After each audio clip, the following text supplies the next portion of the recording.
안녕하세요. 오늘 우리가 함께 파헤쳐볼 사건은 바로 현대인의 비만입니다. 오랫동안 칼로리가 주범으로 지목됐지만 진짜 범인은 따로 있다고 주장해요. 바로 인슐린이라는 내부 조력자죠. 제이슨 펑 의사와 지미 무어의 책 독소를 비우는 몸의 핵심 내용을 바탕으로 그 증거를 하나씩 따라가 보겠습니다. 네, 이 사건의 실마리를 제공한 제이슨 펑은 신장내과 전문의인데요.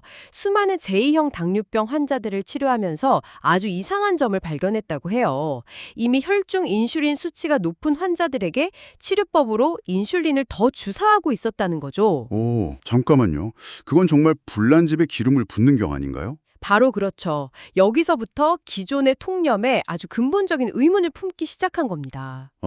바로 그 지점이 흥미롭네요. 단순히 다이어트, 체중 감량법이 아니라 질병 치료의 관점에서 문제를 재정의했다는 거군요. 맞습니다. 이 자료는 단식이 어떻게 그 핵심 열쇠인 인슐린 수치를 낮추는지, 그리고 공저자인 지미 무어의 아주 생생한 단식 실험 후기까지 담고 있어요. 자, 그럼 본격적으로 한번 시작해 볼까요? 네. 우선 가장 오래된 용의선상에 있는 칼로리부터 다시 보죠. 덜 먹고 더 움직여라. 칼로리 인, 칼로리 아웃 모델. 이거는 거의 상식처럼 받아들여지잖아요. 그렇죠. 그런데 이 책은 이게 틀렸다고 단언하고 있어요. 네, 칼로리 모델이 완전히 무의미하다 이건 아니지만 비만의 핵심 원인을 설명하지 못한다는 게 저자의 주장이에요. 아, 핵심 원인이 아니다. 네, 만약에 칼로리 섭취를 20% 줄이면 우리 몸도 에너지 소비를 20% 줄여서 결국 체중은 그대로 유지되는 현상이 비일비재하거든요.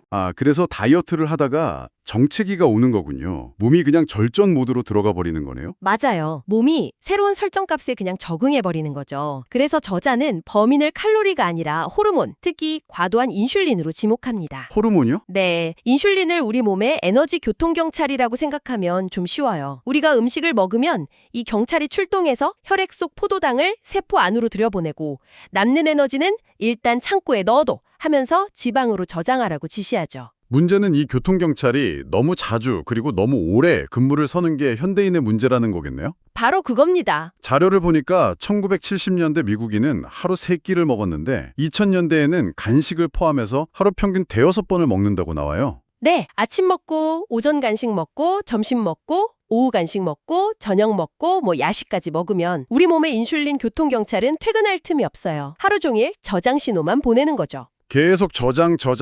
네, 더 큰 문제는 인슐린 수치가 높을 때는 지방 창고 문이 안에서 잠겨버린다는 거예요. 잠겨버린다고요? 네, 지방을 꺼내서 에너지로 쓸 수가 없게 되는 겁니다. 와, 그 비유가 확 와닿네요. 아무리 창고에 땔감이 가득 쌓여 있어도 창고문이 잠겨 있으니 계속 밖에서 새 땔감을 구해와야 하는 상황이군요. 정확해요. 그러니 몸은 계속 배고프다고 느끼고요. 네, 맞습니다. 그래서 인슐린 수치를 낮춰서 그 잠긴 창고문을 여는 것이 핵심인데 그걸 가능하게 하는 가장 강력하고 확실한 방법이 바로 먹지 않는 것. 즉 단식이라는 게 이 책의 주장입니다. 그렇다면 단식을 시작하면 우리 몸에 그 잠겨있던 시스템이 어떻게 재가동되는지 궁금한데요. 막연히 굶는다고 생각하면 사실 좀 두렵잖아요. 우리 몸 안에서는 구체적으로 어떤 일이 일어나나요? 우리 몸이 그냥 비상사태에 빠지는 게 아니라 아주 체계적인 대사 전환 과정을 겪습니다. 책에서는 이걸 5단계로 설명하는데 첫 번째 단계는 식후 6시간에서 24시간 사이입니다. 혈당과 인슐린 수치가 떨어지기 시작하면 우리 몸은 가장 쓰기 쉬운 에너지원인 간에 저장된 글리코겐부터 꺼냈습니다.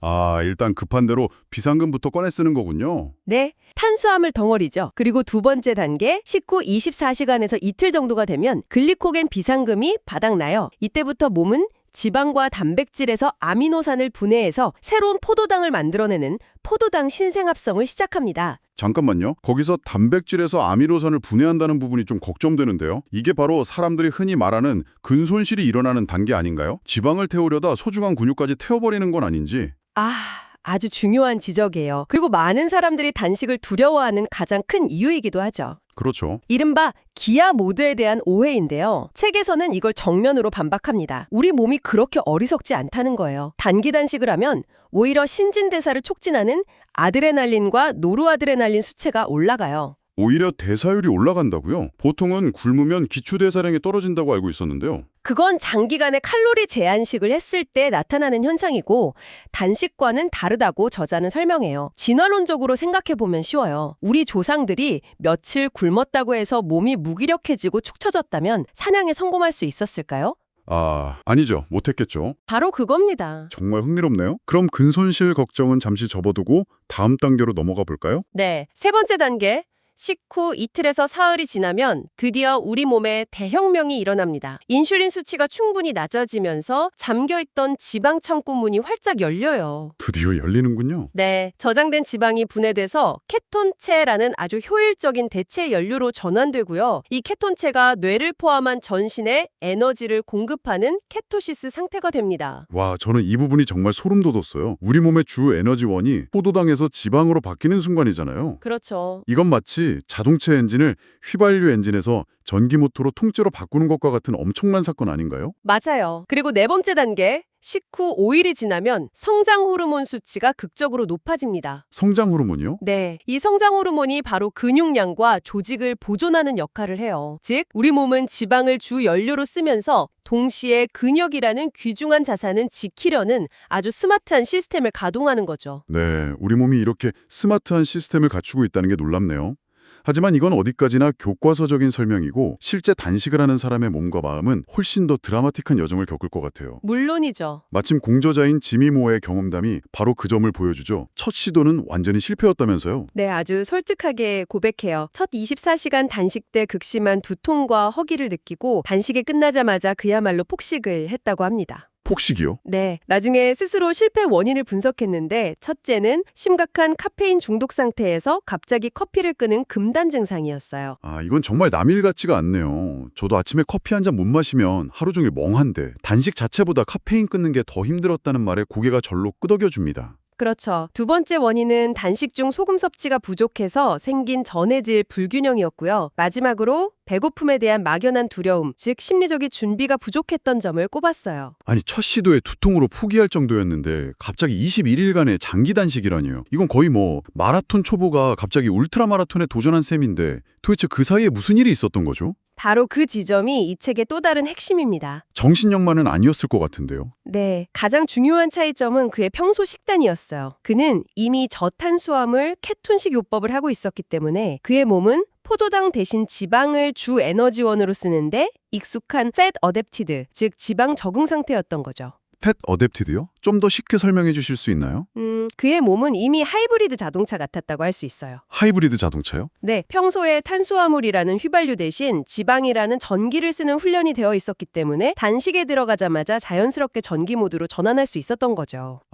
반면 첫 시도 때는 휘발유만 쓰던 차에서 갑자기 전기를 쓰려니 차가 덜컹거리고 난리가 났던 셈이고요. 와, 완벽한 비유네요. 미리 몸을 준비시켜 놓았다는 거군요. 그래서 20일 단식 후 결과는 어땠나요? 자료에 나온 혈액 검사 결과가 아주 인상적이던데요. 네, 정말 놀랍습니다. 공복 인슐린 수치가 13.9에서 5.0으로 떨어졌어요. 13.9에서 5.0으로요? 네, 이건 인슐린 저항성이 극적으로 개선됐다는 의미고요. 더 주목할 만한 건 LDLP 수치인데 1446에서 587로 급감했어요. LDLP 수치, 이게 그냥 나쁜 콜레스테롤이랑은 다른 건가요? 1446에서 587이라는 숫자가 얼마나 극적인 변화인지 감이 잘 안 오거든요. 좋은 질문이에요.